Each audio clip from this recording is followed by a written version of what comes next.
to our internship panel for Nutrition Without Borders. Everybody on the panel is a second-year public health nutrition student, but all the information we're going to talk about is going to apply to anybody that has to do an internship to graduate, which I think is most people now. So I'm just going to introduce everybody. Sitting next to me is Gann. She was a food assessment intern with Capital Roots in Troy, so she worked remotely. And she started in the summer of 2017 and continued until the fall. Then next to her is Dylaney Bouwman. She was a program coordinator, or I guess you're still a program coordinator? Still a program coordinator of Clinical Obesity Medicine Fellowship Program at NYU Langone Comprehensive Program on Obesity. She did her applied practice in fall of 2017, but she's been working under her preceptor since fall of 2016. Next to her is Droge. She is a nutrition education intern at Citti Harvest and a communications intern at the Center for Health Equity. She started in October of 2017 and she's still doing her internships now. Next to her is Funke Ajenikoko. She is a research assistant and health coach at Dr. Melanie J's Motivate Lab and did her internship in the fall of 2016 and the spring of 2017, and she's also, you're still working. Yeah, but as a study coordinator now. Okay. And then, last but not least, Becca Citti. She was a student intern at the New York State Department of Education Staten Island Field Support Center. She did her internship in the summer of 2017 and continued through the fall. So we're going to start. I'm just going to ask our panelists some questions, but we'll leave some time at the end if there's anything we don't cover that you guys are interested in. And then hopefully like a few minutes when you can talk to them at the end if you want. Please feel free to come up and get refreshments. Don't feel like it's going to be awkward. And the brownies are black bean brownies. So, and we have some chamomile tea in case this topic stresses you. Okay, so why don't we just start talking about how each of you found your internships. So do you want to kick us off, Laura? Sure. I actually got mine from the public health post that we get like weekly, I think. So I just applied to that and that's where I found it. But I had been doing a lot of research previously, and then I picked this one. My way, I did a lot of cold emailing. I wouldn't necessarily recommend it. It wasn't particularly fruitful, except for I knew Funke and Emily over here knew my preceptor Melanie J, and they knew she was looking into positions for research assistants. And so I just cold emailed her. She luckily replied, one of like 10 people to actually reply. Just an interview and did it that way. And then getting my position now where I did my internship, it just kind of grew from being an RA into the position I have now. So I'll be interested.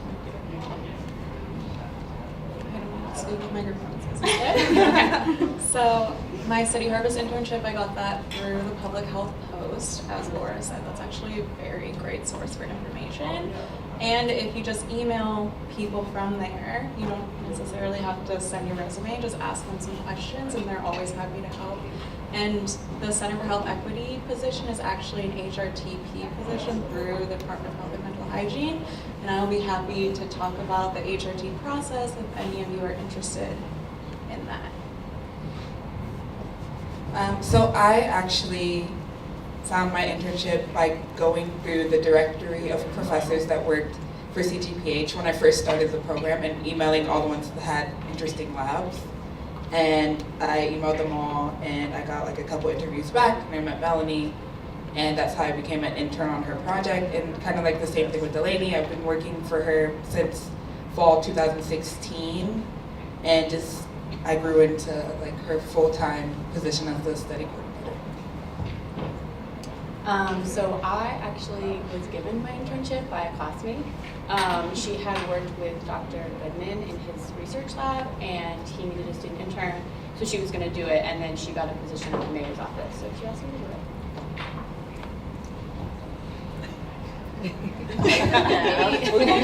Yeah, once we get to Emily. Okay, so do you guys want to talk about sort of what materials you needed to apply? Did you have a CV, a resume? What were they looking for when you applied? I just had a resume and then a cover letter that explained like why I wanted to do it, and then I had a phone interview. That's pretty much all they needed from me. Yeah, I think it's pretty standard. Everyone usually starts with sending them a cover letter of why you're interested in their program particularly. And with that, I would recommend making sure you read their websites and read their studies and know what they're doing, because a lot of times people will send very generic things that you can tell have been sent around to multiple places. So that's what we had to do, is cover letter, resume, not necessarily a CV at this point, just a resume, and then phone interview, and then in-person interview as well. There you go. So as everyone said, the resume is basically what you need. CVs at this point, unless you've done a lot of research and presentations, aren't really useful at this point in your career. For me, my advice with cover letters is to like step outside the box. A lot of the cover letters that I see coming through the places that I work are very generic, like Dylaney said. And I think if you go to Wasserman, they have like a template to fill out, but don't fill out the template. Do something different. Just talk about how passionate you are, some relevant experiences, but don't just reword your resume. I'll take this, I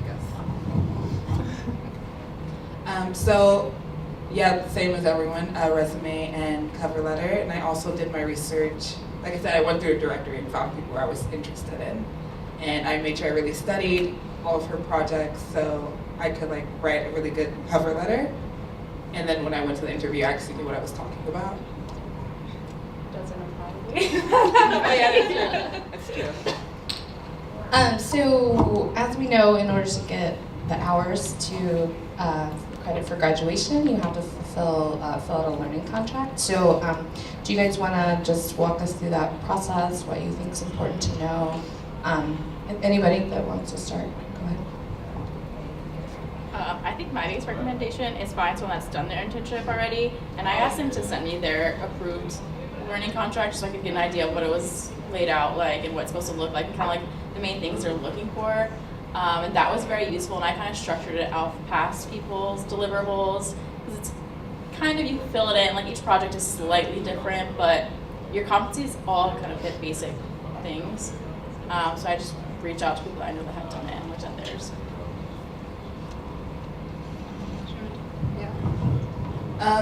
Whenever you do find places to do internships at, make sure they actually have projects for you to do.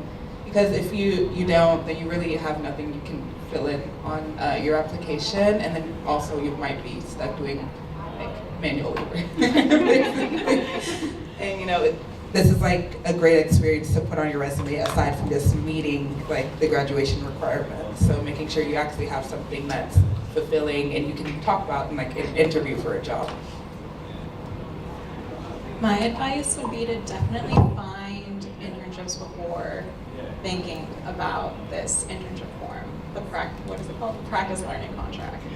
And City Harvest is really great. I sat down with my manager and filled it out with her, and we discussed the projects that I would be doing before I was actually committed to them, so I could see if I was interested in the projects that I would be working on. Yeah, I would agree with that. If you can find an internship necessarily before you do the course, it might help better. Because once you start doing the internship for a CGPH, you want your preceptor to know who you are and kind of like what projects you might be interested in. So like with me and Funke, we both started generically as RAs, but then once we got to the internship course in the fall, we'd already been with her for at least 10 months at that point in time. And so she kind of asked us what we were interested in learning beyond her lab RA work.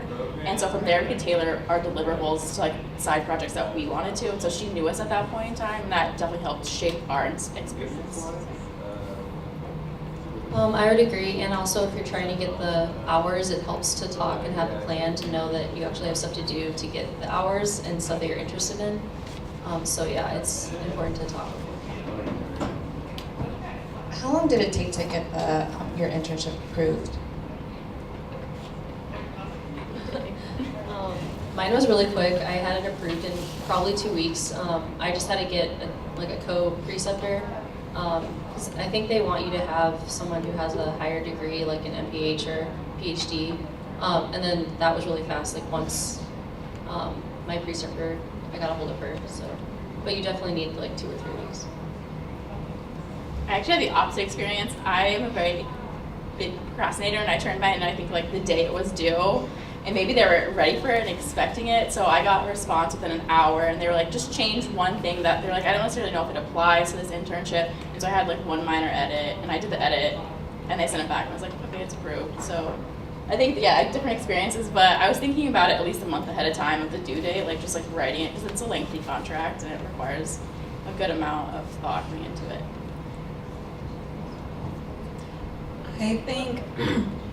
I think we all have a concentration advisor, and if you're in nutrition, that's Andrea Dylaney. Yeah, that. Definitely send it to her before submitting it to the website where you submit your practice learning contracts, because she is an expert in what needs to be on that to get approved, and she will just call you up and help you fill it out. So definitely do that.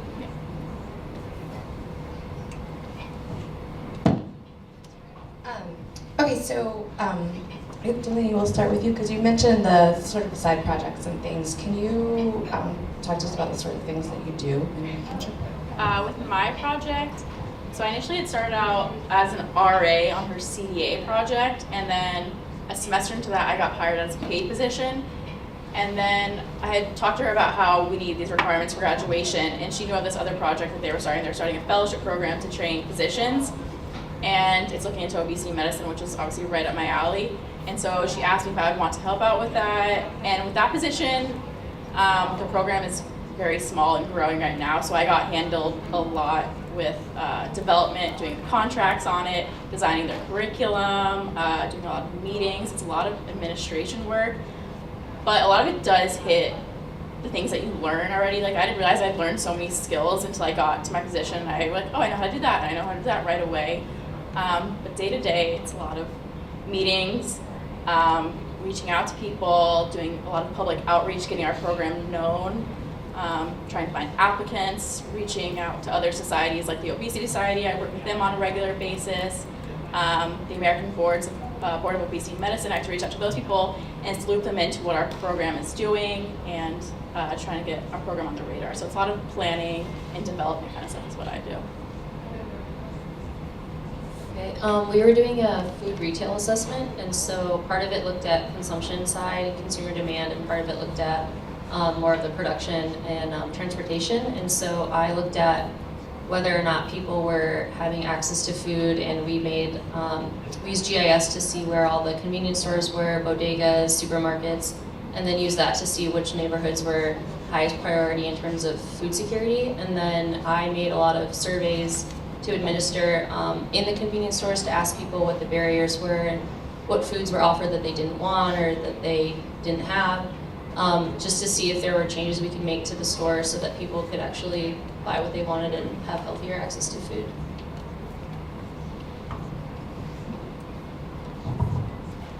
Okay, so I have 2 internships, which is actually really interesting. One, they're completely unrelated, and one of them is not even nutrition related, so that's a learning experience.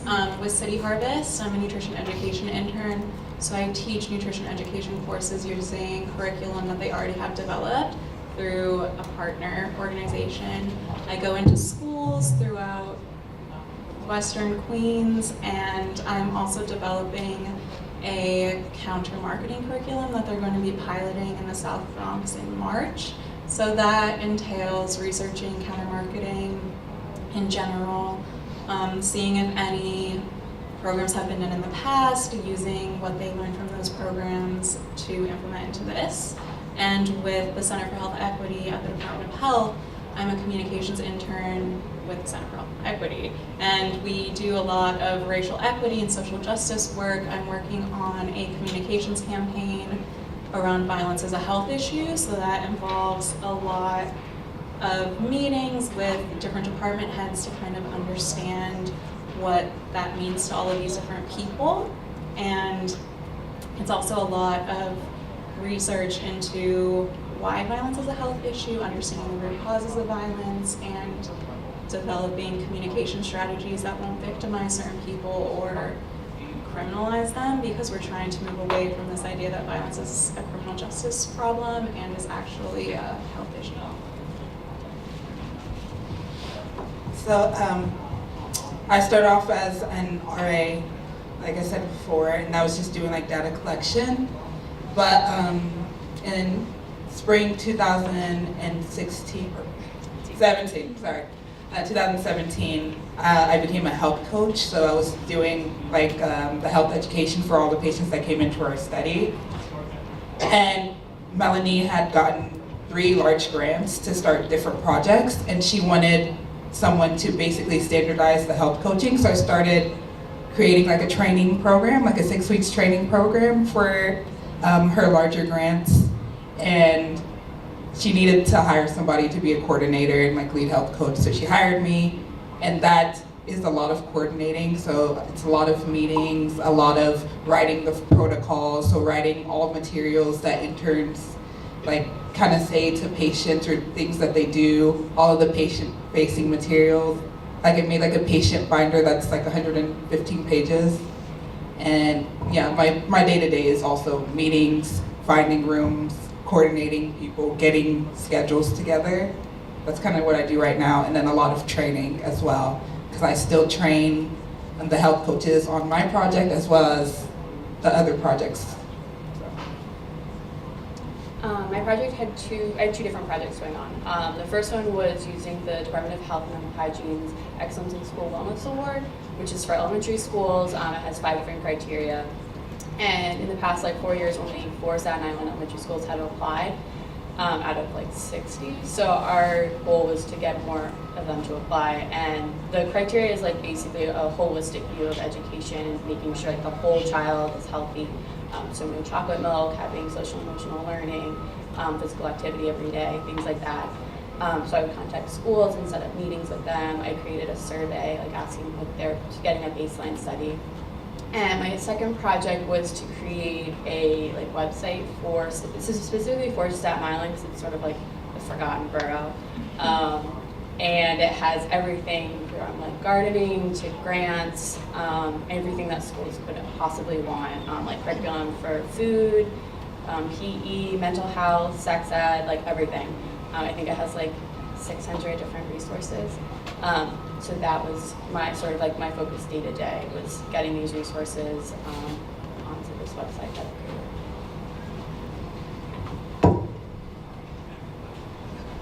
created. We've been asked to hold the microphone closer when we're speaking. I think this is probably new for most of us. So did any of you experience where you sort of started out thinking you were going to be doing one thing and then it changed? And then if so, how did you navigate that? Yeah, you can. So I had initially on my learning contract, it was, so New York City Schools has this portal where it's Yelp for programs that they use. So teachers have a program that they bring to the school, and if they like it, they write a review.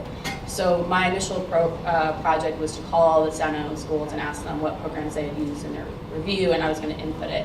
And it's really clunky and it's not really user friendly. So I ended up scratching it and having to start a website from scratch, and I'm really not, that is not my background whatsoever. So I thought that was really challenging. But that was my main concern though. It was different than what was on my learning contract. But it ended up being fine. If you just work around when you're writing your essays and stuff, if you just work it in, it's fine. So as part of my learning contract, I talked about how I was going to do a re-aim analysis, so determining the cost effectiveness of our study and whether it could be applicable in the country or in the world. But it's very hard because you have to document every meeting note, every decision that you make within the study and write it down, and then at the end kind of do analysis of it. And this was obviously a semester long internship for school, so there was no way I could get through all of that data and figure out the cost effectiveness of this program, because we weren't even done making decisions by the time the internship period ended. So on my learning contract, it says that I'm going to be doing a study to understand the level of food insecurity in program participants at City Harvest, but when I started back in January, that completely changed. I met a woman that was a nutrition education manager when I was working with them in the fall, and she just started this counter marketing campaign, and I told her I was interested in it, and so she took me on as like a project lead on that. So I think the lesson there was to just network with people that you meet and share your interests with them, and something will fall into your lap, which is really great. Yeah, I think the most common thing is whatever you initially have on your contract is likely going to change. I think that's experienced by almost everyone I know. And like Funke and Becca had said, if you like write about it, you'll have progress report check-ins. And I would write, like, it was with mine, it was a program that hadn't got approval yet from the medical center. And so anything in research and academia usually takes a long time to get approved. And so I would just write that, where we submitted it, they came back with comments, that ended up taking 2 weeks. So like I got pushed back with multiple ones of my projects. But also, so I would miss certain deliverables, but then I also would have other projects that would come up. Like I had a conference that I ended up having to go to and present some data on. So I just added that to my contract in place of something that I was missing. They never really had a problem with it, as long as like you write it in, like, I'm struggling with time management, or this is not working out necessarily. I don't think that anyone's had an issue with things not getting approved at any point, so it's most likely going to change at some point. Yeah, that's exactly how mine was. And I would just talk about that. My program was new, so there was a lot of program planning while we were actually trying to do the program. So a lot of the deliverables we thought we would get done and just didn't, and so we would just add new ones, and you'd work with your preceptor, and the progress reports are pretty informal, so they just kind of want to know, like, how's it going, and you can just say what you've done. So. How are we doing on, can you hear us? Good, okay. Could each of you describe your relationship with your preceptor? Do you want to, Well, so since I was remote, at first it was kind of weird because I would have liked to go in every day, but we just had weekly phone check-ins, and those were really helpful, and then emailing was always really good. So she would usually give me something for the week, and we had like a long-term plan, and then we would have the weekly check-ins for the short-term plan, and then by the next check-in I would just tell her how it's going and send her whatever I had done that week, and that seemed to work out pretty well.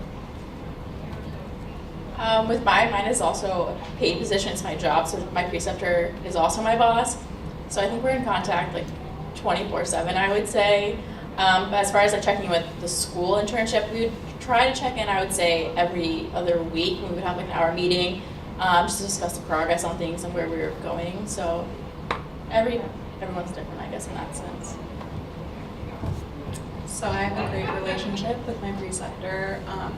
Whenever I go into the office, we check in briefly, but we have more formal check-ins like once a week about the progress of the project. So I think that's pretty on par with what everyone else is saying.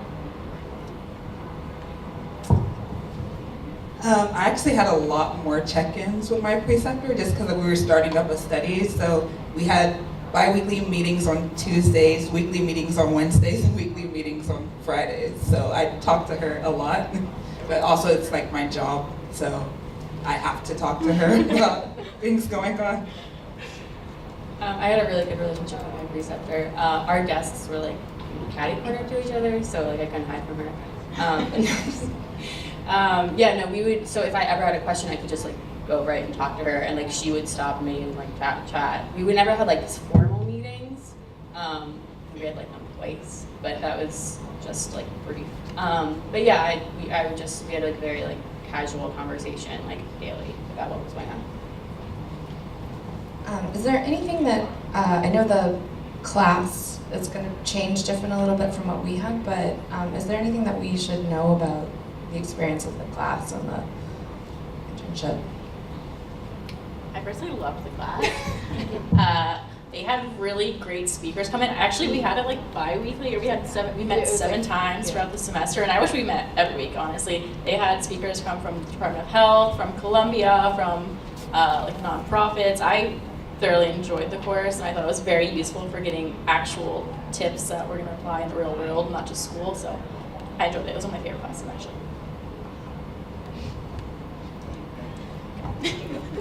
I agree. They had a lot of opportunities to talk about your internship too during class. Like if something was going well, I guess if you had a challenge, like you could talk about it and then your classmates would help you. So that was kind of nice, but yeah, the presentations were really good, and then it's kind of a networking thing too, because you could always ask them questions after. Does anybody else want to say anything? You don't have to. Okay. So now we're getting to, I'm sure everybody's really wondering about this, how do you balance school and your internship? Well, so I did it in the summer, and initially it was 3 days a week, and when I switched my project, I was like, oh, this is like a lot of work, like, can I come in more? And she's like, oh my gosh, yes. So I ended up doing 5 days a week through September, and when school started, I went down to twice a week, and then I ended up having class. So I went to Staten on Monday and Friday, and I had class like on Tuesday and Wednesday. I could balance my time, like I didn't think it was a problem. I did some of my homework like during my lunch break. I also don't think the workload for our curriculum is that tough, to be honest. Like that's just like from my undergrad. But I also didn't have an additional job. So I would work during the day only twice a week, and then was like off basically the other 3 weeks. I'm kind of the opposite. I had full-time school, full-time job, and then an internship on top of that.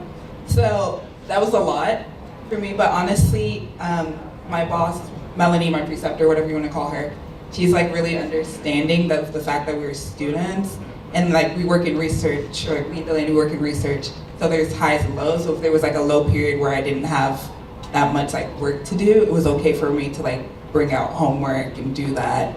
And then same thing, I did it after class or after I had meetings. That's just how I worked. And I made sure I was very organized because it's a lot to balance. But. So with 2 internships, it's basically having a full-time job. I work Monday through Friday, 9 to 5, then I come to school. So definitely trying to find the balance between work and personal life is definitely really difficult, especially because you're doing your homework on the weekends or you're catching up on your readings for class during your lunch break. So it's really hard to find downtime, but what I would definitely recommend is find time to care for yourself. Like even if it's just like the 10 minutes you're walking from class to the subway, or like walk to the different subway stations so you get more time just with yourself and to unwind from a really hectic day. I would agree with that. I also work full-time, so that's really hard balancing. I also think the second year, I feel like our course load, we didn't have tons of projects and exams. Like we would have like one big project at the end of the semester. So I feel like for the most part, it wasn't bad balancing, just towards like the last 2 weeks where it's like finals and you're studying and you have your internship. That was really stressful and you don't sleep a lot, but it's not too bad. I think with our CGPH course load, it's not too bad. Yeah, I agree. I think after the first couple of weeks, you'll get used to it and find a schedule that works for you. Like especially days you don't have class, that's when I would do most of my work because I wasn't going in. So the first few weeks I had to really make a schedule for myself, so I would do it. But yeah, our class load isn't too bad. So.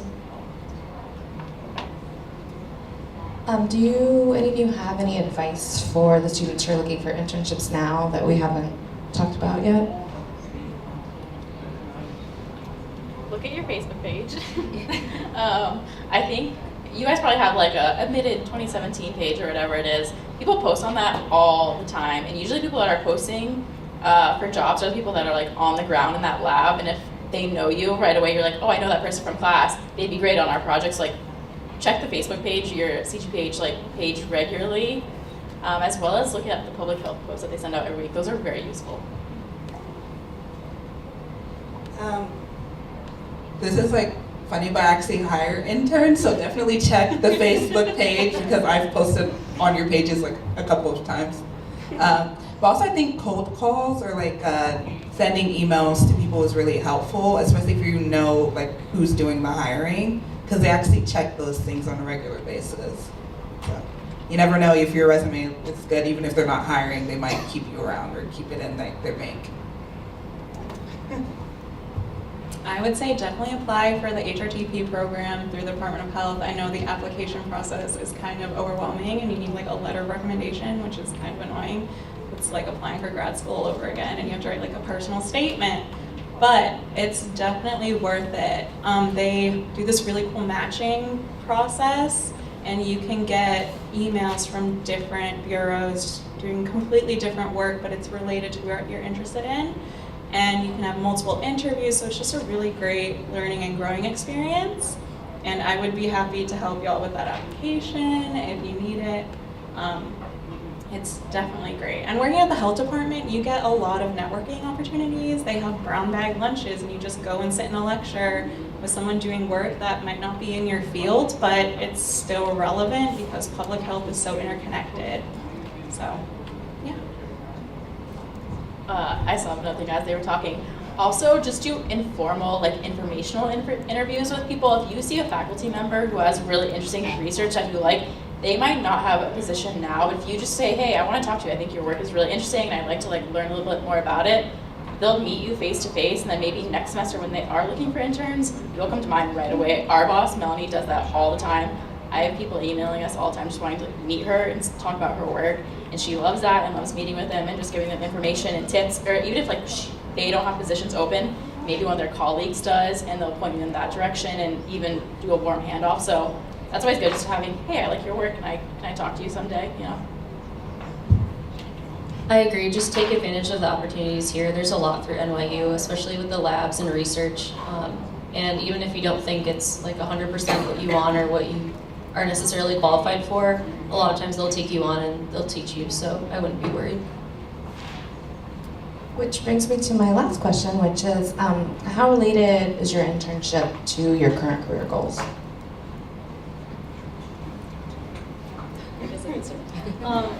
So I did mostly program planning and then implementing, I guess, and I'm starting all of the other classes to become a registered dietitian, so it's a little bit different.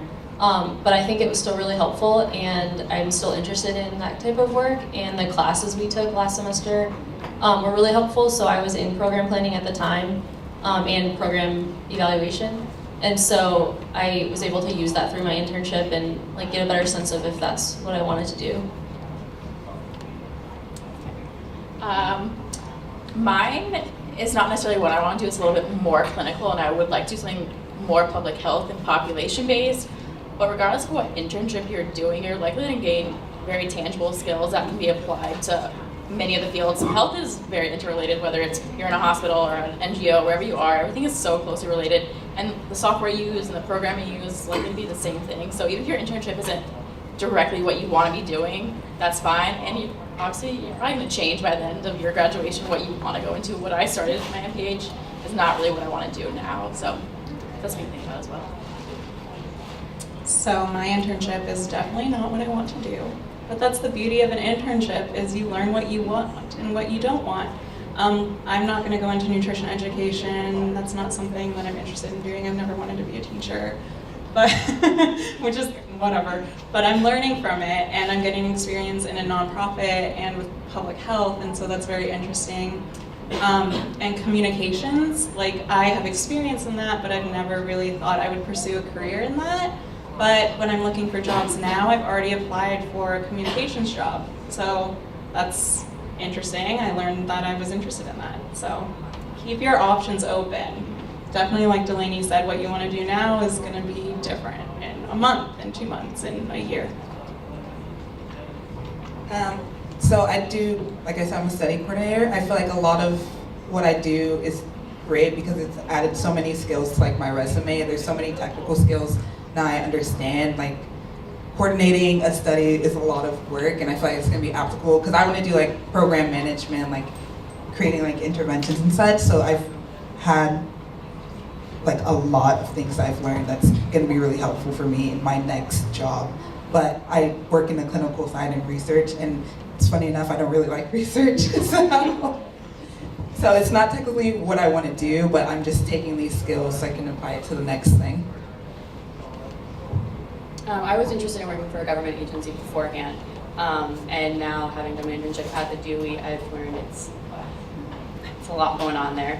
But I really took advantage of the opportunities that my preceptor sort of offered me. So she is the health director for all of the Staten Island schools. So she's really involved with drug prevention, and there's an opioid crisis even worse in Staten Island. And we did team pregnancy prevention. So I went to all these different meetings, which she was like, you don't have to. It's not about nutrition. But I took advantage of it, and I'm like super interested in drug prevention and all these other issues that isn't necessarily our concentration, which I feel like I'm more well-rounded to like go out and like apply to other jobs that are just like focused on nutrition.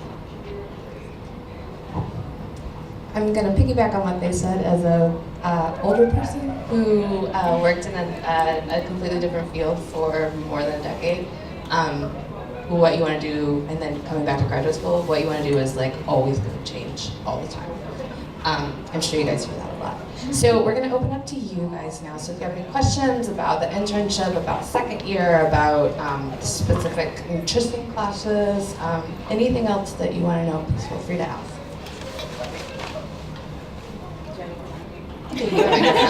Habits. So just some basic questions. I'm assuming a preceptor is, because I've never even heard that term. Preceptor is your mentor, or is it your boss? Or both? It's both. Somebody Okay. in a leadership position above you who's helping you like do your internship or your application, getting your deliverables done. Okay. That's that person. Are you assigned to someone? You choose them. You choose them? It Okay. depends.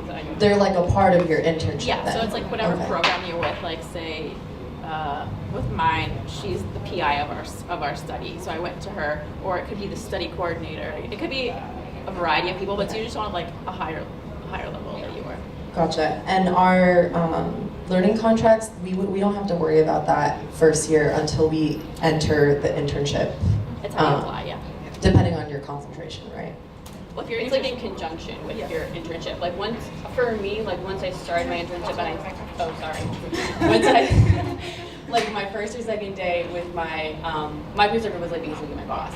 So we like sat down and she was like, I know you have a contract, like let's go over it. And we talked about what my projects were and like my deliverables. And then she's like, okay, like is this all you need? And then I went home and like created the contract based on a previous students.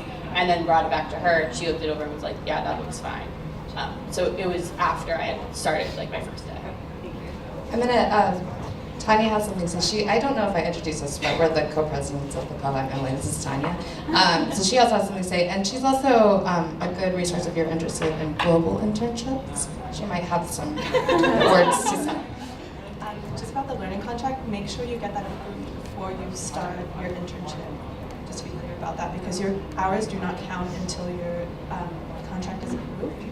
So there have been some situations where people's hours, they've done a whole bunch of hours and then they've missed out on those hours and had to continue working beyond the summer or beyond whatever they were doing because they didn't get their learning contract approved before starting. You can start before your learning contract gets approved. Just know that those hours don't count. Yeah, that's all. And I know you mentioned are all of the learning contracts the same. The person I kind of like looked at to form mine was EPI, and it was still the same contract. So. Yeah. It's like kind of a feeling thing, like, what is this program? Who is your preceptor? Like, what's their education? What are you going to be? It's a very fill in the blank. It's pretty formulaic, and it's not hard to fill out at all. Yes, it's tedious, but it's tedious. More questions? What do you suggest I'll bring you the microphone. for like freshmen? What should I do or when do you think is best? As soon as possible. I would say don't wait, you know what I mean? It's not something you want to put off. I know some people that put off their semester, put it off to the last semester and they were stressing out. Right when I started our program, I started cold emailing people, and so I've been doing an internship for a year and it didn't count, but it's still regardless good experience, and from that I can design my own project for my applied practice. So I would start as soon as you can. It's never too early. I'll just piggyback on that again as your resident older person. Really sort of what you figure out what you want to do is it's more process of elimination. So like Dylaney said, the earlier you start the better, because you then have all those years to try different things, and it's a lot easier to sort of figure out what you do or don't want to do. This is not related to this program, but when I was in undergrad, I had like a new internship every semester. Still like related to nutrition because that's my interest. But I learned a lot about what I hated. Like I know I hate food service. I know I don't really like counseling. Like just because I had these opportunities, I kind of realized what area or what direction I wanted to go in.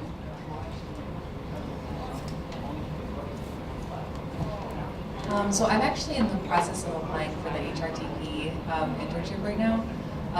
And I'm also really interested in communications. Oh, cool. So yeah, it's really perfect. So is that something that I should write like in my personal statement, like that I'm interested in communications, and then will they like direct me in that direction if I were to be accepted? Yeah, so in the HRTP application, isn't there a section where you check what your interests are? Yeah. Yeah, so I never said I was interested in communications. It was just on my resume that I was a communications director in the past, so I think they pulled from that. With my personal statement, I really focused on like a personal story. I didn't really do like, this is what I want to do in the future. It was more about how I got to where I am today. But I think definitely include, if you're interested in communications, definitely include it somewhere. Yeah. I hope that was helpful. And use the word communication. Because usually they do like searches, just like with keywords. Make sure communication is in there at least one time, so if it'll pop up, it'll like ding, you know. Any additional questions?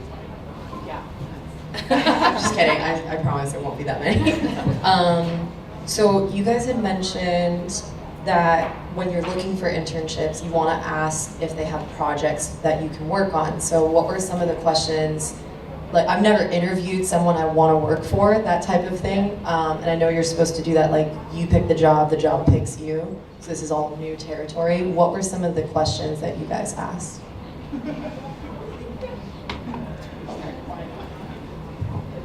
I always like to ask about like the day to day. So like, what does your usual day look like?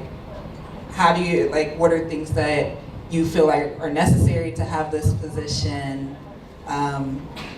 Just kind of figuring out what the work environment is, because if it's not like a good workspace, regardless of what the internship is or job is, you're gonna not like it. So just figuring out like, how do people interact? What do you do on a day-by-day basis? How can I grow in this position? If I started here, is there room to grow? Is there a possibility for me to go from an intern to a full-time position? Will you help me find another internship after this one? And just kind of figuring out like what you can get out of the internship. That's great, thank you.